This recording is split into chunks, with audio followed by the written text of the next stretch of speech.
Good morning and welcome to this week's Grow, where we gather to recharge, organize, and work here as members of MWEG. We're glad that you are joining us today.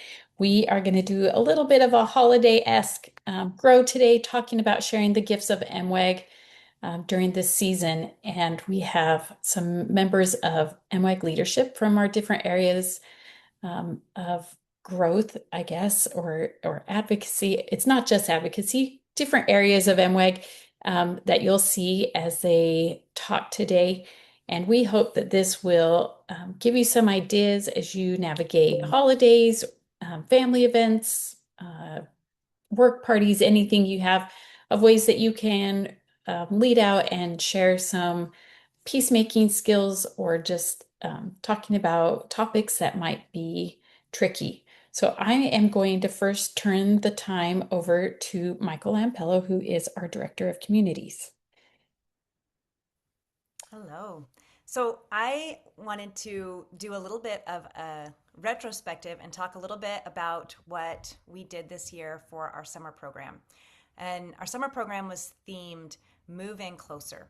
And I want to talk a little bit about what we did, and then I'm going to connect it to the holiday season and kind of looking forward. So we decided this year we had a lot of new members join after the first of the year, and so we were really trying to figure out what kind of a theme would meet the moment, and everybody felt really strongly that something that would help us all focus on community building is what we wanted to do, and we settled on moving closer as a way to invite each other to joyfully strengthen connections and personal relationships by just doing really small, meaningful, joyful things.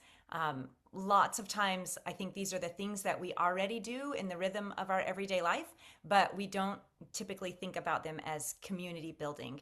And we wanted to help one another frame those kind of everyday things that we know foster resilience and help us grow peace and grow connections to one another as community building, kind of see them for what they are. And so some of the things we did, we hosted a book group at the beginning of the summer and had a live event with the author Priya Parker, who wrote the book, The Art of Gathering. And she talked to us about intentional gathering and how that strengthens relationships and communities.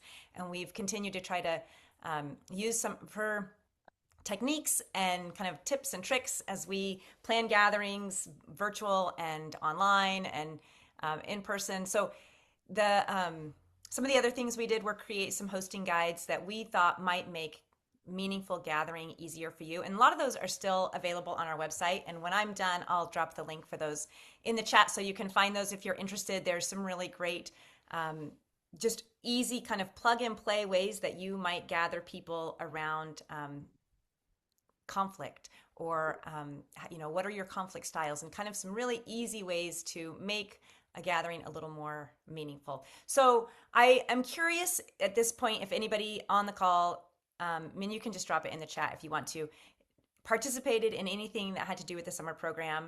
And if there was anything that you can remember now, it's been several months, that was a takeaway for you.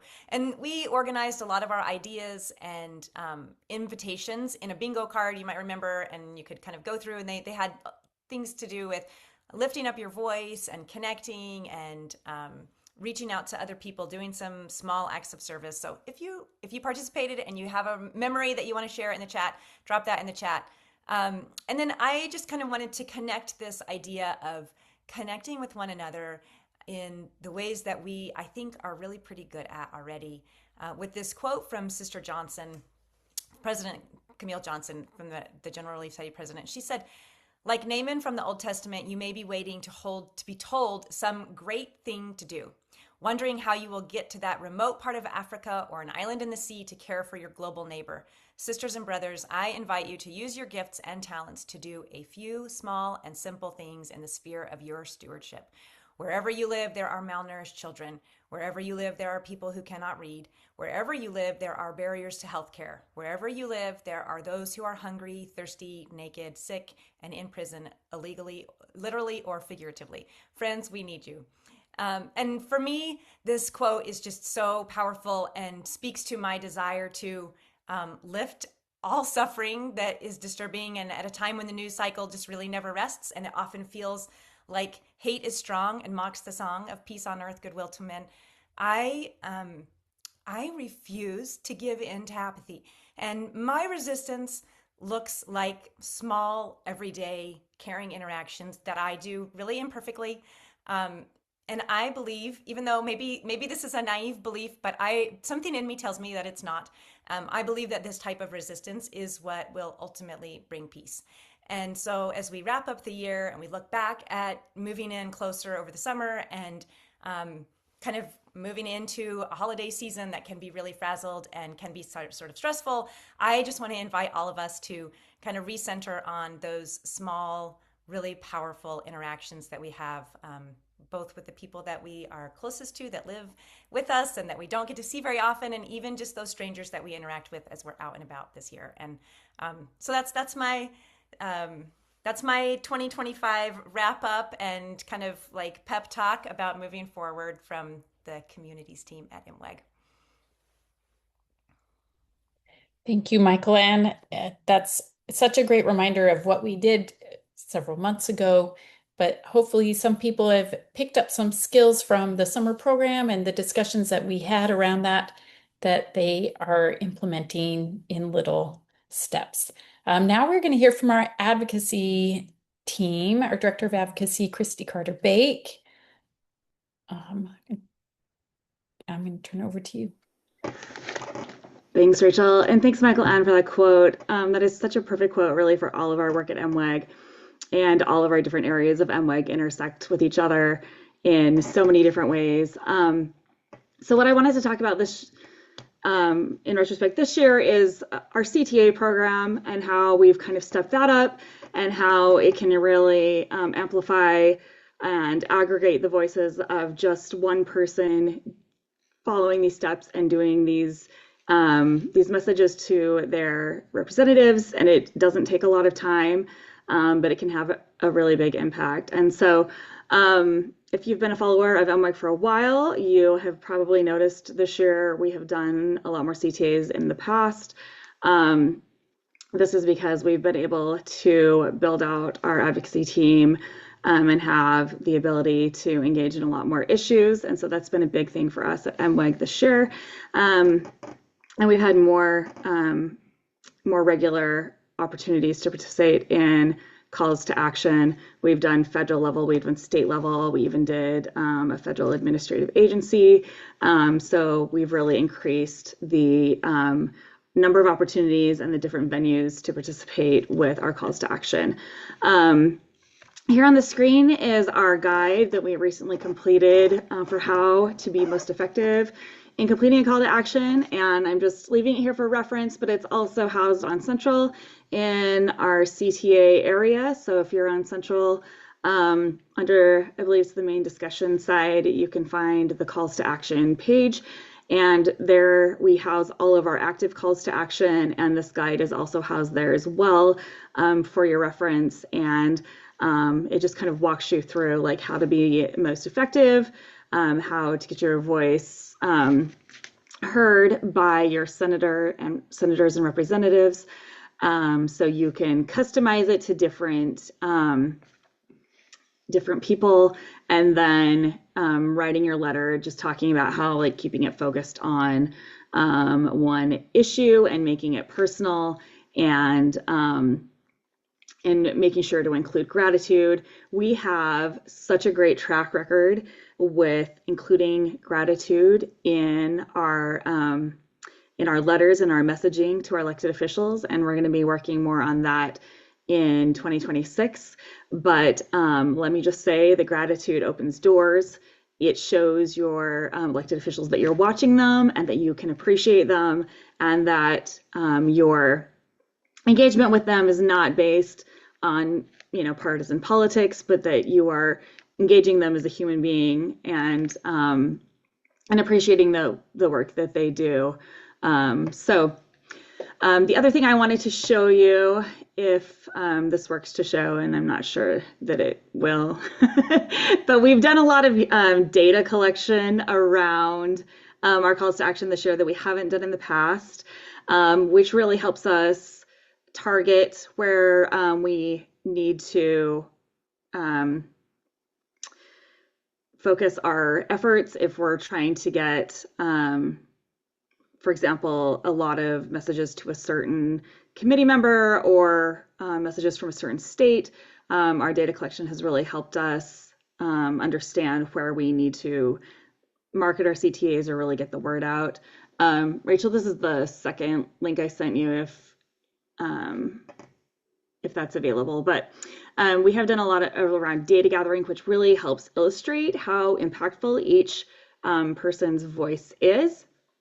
And so I was going to talk a little bit about our most recent federal CTA, which was on the AI regulation moratorium that we had heard might be in the must pass defense bill.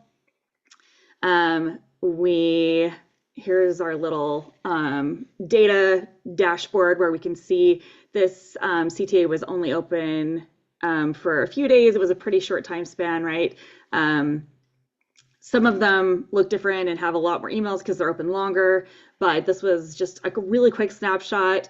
It was only a few days where this was really active and really important to engage in. You can see that we had, even though it was a very limited time period and it was right around Thanksgiving too, so people weren't necessarily thinking of this. It wasn't top of mind right at the moment, but we still had almost 250 emails sent out.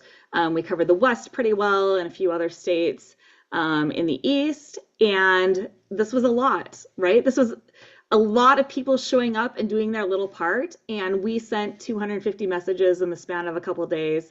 And so that's where we can really aggregate our impact. And when we're all proactive in our own little way, we become part of something much bigger. So that's okay, Rachel. That's all I have to say about that. But we really appreciate everyone who's participated in our calls to action. You can see there are quite a few of them there. There will be more. We're working on making them more available in more states, and we're also in the process of setting up blank calls to action that can be used for any topic in all of the states. So that's going to be rolling out over the next few months. So that is 2025 in CTAs and a little bit of preview for 2026. All right. Hopefully you guys were able to see that. I was looking for the side tab of AI. Hopefully did I show the right? Okay. Yeah, it was right. Very good. Very good. So we are just going to move on. Next, we're going to hear from Megan Woods. She is our director of Roots and our nonpartisan root, our nonpartisan root director. And she's just going to talk to us. There's been some chatter about MWEG, and she is the best person when it comes to talking about nonpartisan arm of MWEG. Thanks, Rachel. So I wanted to, holidays, Christmas is a time of gifts. And I want to talk about the gift of looking at things from a nonpartisan perspective, especially at gatherings. So our Peaceful Root director likes to encourage us to talk with curiosity, candor, and civility. And I would change civility actually to compassion when we're at holiday gatherings with people we love, people we know, to if political things come up, to be able to have those conversations with curiosity, with being honest, with candor, with being open about who you are, but always with compassion. There's a great gift that comes from having those kinds of conversations. It's a gift, the nonpartisan aspect of MWEG, which is really to help us be principled instead of being aligned with political parties. There's a gift to that, which means that I don't have to be defensive if somebody disagrees with me. I can listen to them, and to be able to respond to somebody without defensiveness is just a really wonderful way to live, and it's hard. But the other gift of that is that we don't have to judge other people. And what a gift that is, that I'm not in charge of judging their worth, especially based on their political views, but rather I can listen to them and learn from them and know that they are wonderful regardless of those things. We have, of course, one of our roots is to be faithful. And at this time of year, I think of in First Nephi and Lehi's dream, the fruit that was so desirable represents the love of God. And this, when Nephi asks the angel to help him understand the dream, the first thing the angel shows him is the birth of Jesus Christ and his condescension, and which of course what we're celebrating here today. But that is the gift of love. That how we explain the love of God is by understanding that Jesus came to this earth, and that gift of God's love, the gift to be loved, and then also the gift to be able to love somebody else. This is really at the root of all that we do. Our proactive work is because we love others, we want to improve their lives. And then as we go into the holiday season, to really focus on the love of God and to be able to relate to people the way Michael Ann was talking about in our communities, in our, in our small gatherings, to love them and to forgive them. One of my favorite statements, I believe, from Elder Uchtdorf is that heaven is filled with people who forgive and are forgiven. And we can practice that and at all the time, but especially at this time of year. So I wish everybody a really Merry Christmas as you go and gather with your loved ones and enjoy the gifts of the season, including that gift of the love of God into our hearts and life.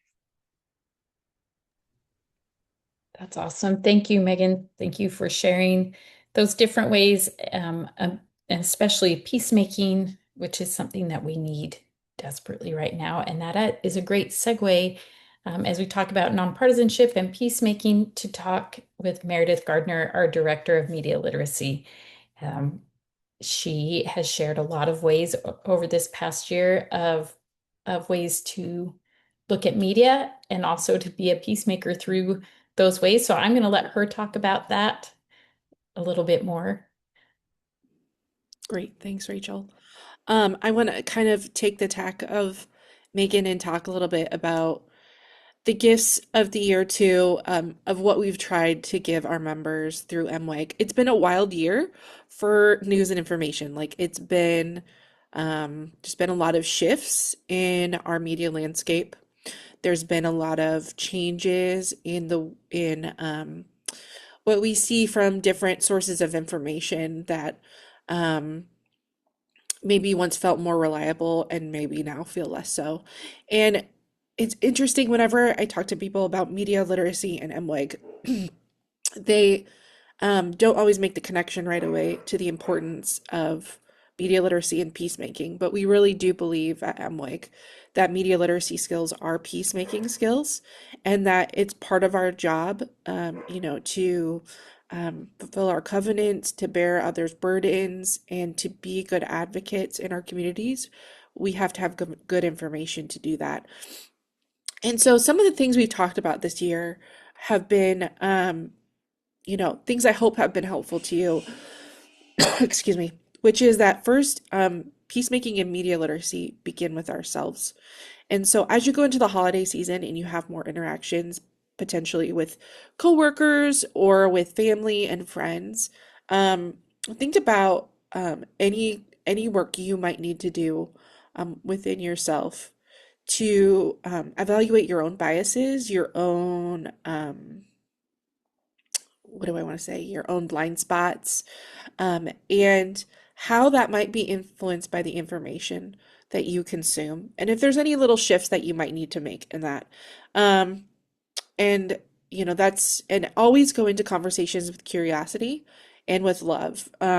Really, there's been studies and a lot of media literacy organizations and experts will tell you that people don't change their mind through being fact checked. They change their mind through relationships and through conversation and people showing curiosity toward them.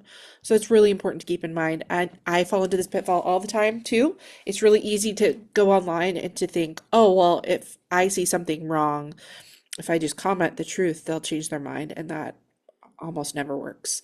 Um, we've talked about a lot of cool things this year, a lot of things that we'll continue to talk about next year. A big one is AI and how it's interacting with our daily lives even more now, and how to verify whether something is real or AI generated.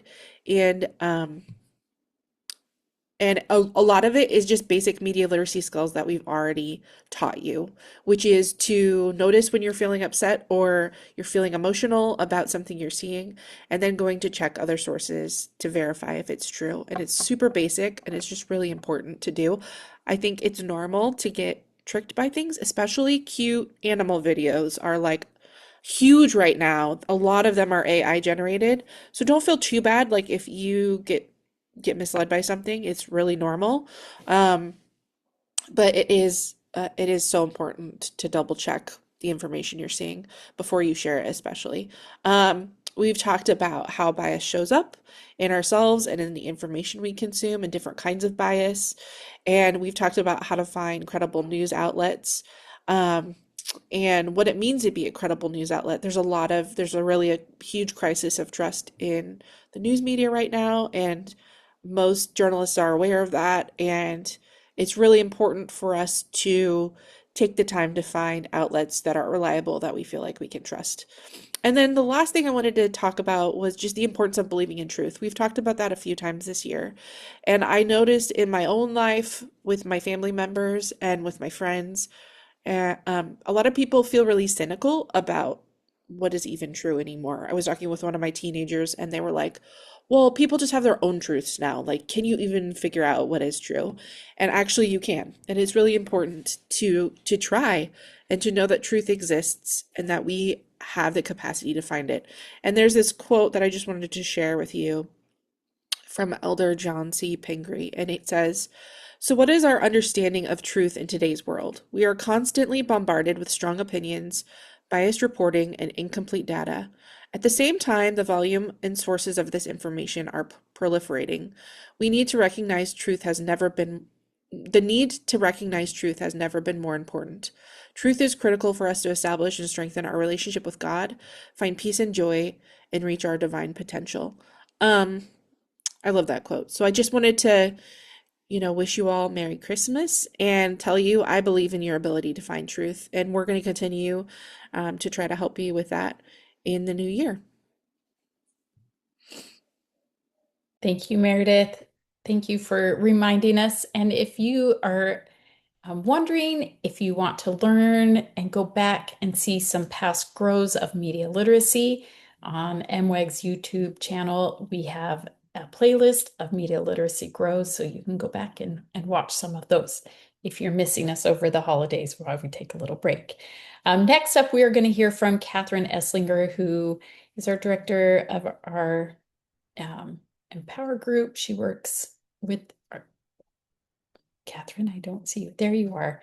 Anyway, I'm going to turn the time over to Catherine. Thank you so much, Rachel. I got the memo about festive gear and I maybe went a little bit overboard. So in the Empower group, some people don't really understand what Empower does. I get a lot of questions about what does Empower do exactly in MWEG? And what we do here at Empower is we help you as members to find what is important to you and have the skills to engage in your sphere of influence, whatever that is, whether that's running for office or serving on a board or commission, or doing voter education in your neighborhood by hosting a voter preparation party, or helping people register to vote. All of those things are part of the Empower team. And this year, one of the things that we've done is we have 4 gifts of advocacy that goes along with that rhyme that we've used to help decide what gifts we're going to give for the people that we love in our families. But this is the gifts of advocacy. So these are the things that we give to ourselves and to the world to help us to engage in what's important to us in the best way. And we've been doing some videos about this for the last several months. But just as a reminder, here's what our rhyme is. It goes something to learn, a way to connect, a chance to speak up, and some time to reflect.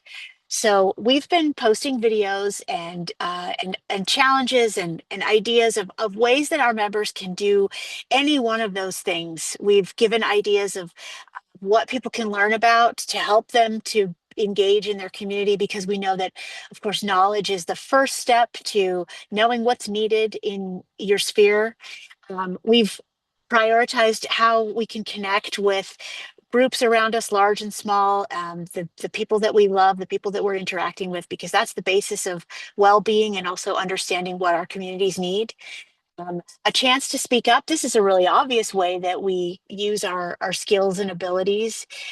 There are so many ways that we've highlighted being able to speak up. And we have loved hearing the ways that you, as our members, are also speaking up in your communities. We've had a lot of people writing letters to the editor and op-eds this year. We've had more publications than we've ever had that our members have been writing and sharing with their local media outlets. There are also people who are speaking in public meetings, giving comments in like their city council meeting or the planning commission or at a state legislature. And also, we want to prioritize taking care of ourselves also, so that we are better able to take care of our communities. So we want to talk about, we've been talking about ways to reflect on how we're feeling, uh, what our impact has been. Um, we can't pour from an empty cup, so we try to help encourage our members to figure out what they need and what could benefit them, so that they could be helping their communities more. Um, we receive so many gifts during the holiday season, and we also think about the gift of our Savior, but we also have a lot of gifts and talents that we are trying to give back. And that's one of the things that we try to do here at Empower, is to figure out how are our members giving back to their communities. And we love hearing about all the ways that people are getting involved and participating. And I know that members are really hungry for ways that they can contribute. Um, we see a lot of needs around us, and we want to be able to participate in making building Zion and making our communities better. And we've seen so much of that this year. And I know that we're going to keep seeing more and more people doing actions large and small. So we're really proud of everything that everyone's accomplished and look forward to more in 2026. Thank you so much, Catherine. I just wanted to leave this graphic up for just a minute. As we have talked today, we hope that you've learned and that we've given you some resources to learn from. We hope that, as Michael Ann talked about, that we can stay connected and that we can move in closer and not shy away from learning from each other and connecting with our family and friends. And we learned from Christy Bake that CTAs are a great way to speak up and to have your voices heard. And as Catherine mentioned, we have our op-ed lab. If you are still interested, we always are happy to have you come and join the op-ed lab and get some help writing an op-ed or a letter to the editor. And then, as Megan Woods was talking, also take some time to reflect on peacemaking and ways that we can keep our nonpartisan views, so that we can, just it kind of all comes together. But we just really wanted to share these different ways that we've been working in MWEG this year, and that hopefully are good tools to remind you of things that we've been talking about throughout this year as leaders in MWEG and for you as our members. So thank you for being with us on today's Grow. This is not the last Grow of the year. This is our second to last. Next week, we're going to be talking with a guest from the Voter Rights Lab, and that will close out our grows for 2025. So we hope that you will join us next week and that you'll share on Central some ways that some things we've talked about today and share this grow, and we'll see you guys next time. Thanks, everybody.